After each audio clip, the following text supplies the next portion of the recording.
ప్రస్తుతం artificial intelligence యుగం నడుస్తోంది. ఏఐ టెక్నాలజీ అన్ని రంగాల్లోకి చొచ్చుకొచ్చేసింది. మానవుడు పరిష్కరించలేని అనేక సమస్యలు, సవాళ్లను ఏఐ ఛేదిస్తోంది. ఈ క్రమంలో ఏఐను వినియోగిస్తున్న వారి సంఖ్య ప్రపంచవ్యాప్తంగా పెరుగుతోంది. ఇటు భారత్లోనూ ఏఐకు అన్ని రంగాల్లో ప్రాధాన్యత కల్పించారు. రీసెంట్గా బ్యాంకులు కూడా ఏఐ సేవలు పొందుతున్నాయి. లోన్ రికవరీ కోసం ఆర్టిఫిషియల్ ఇంటెలిజెన్స్పై ఆధారపడుతున్నాయి బ్యాంకులు. ఈ మేరకు ఏఐ అవతార్స్ పేరిట అప్పు తీసుకున్న వారికి వీడియో కాల్స్, మెసేజ్లు చేసేందుకు వీటిని యూజ్ చేస్తున్నారు. ఈ విధానం నచ్చడంతో పలు ప్రభుత్వ బ్యాంకులు కూడా ఈ విషయంపై సమీక్ష నిర్వహిస్తున్నాయట. ఉద్యోగుల నియామకం కంటే ఈ విధానం ఎంతో చీప్ అని పలు బ్యాంకులు భావిస్తున్నాయి.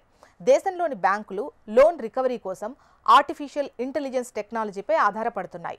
మనుషుల కంటే ఏఐతోనే చీప్గా పని జరుగుతుందని బ్యాంకులు భావిస్తున్నాయి. ఏఐ అవతార్స్ను క్రియేట్ చేసి లోన్ తీసుకున్న వారికి వీడియో కాల్స్, మెసేజ్లు చేసేందుకు వినియోగిస్తున్నారు. ఓవైపు ఆర్బీఐ నిబంధనలను పాటిస్తూనే మరోవైపు లోన్ రికవరీని వేగవంతం చేసేందుకు బ్యాంకులు ఈ నిర్ణయం తీసుకున్నాయి.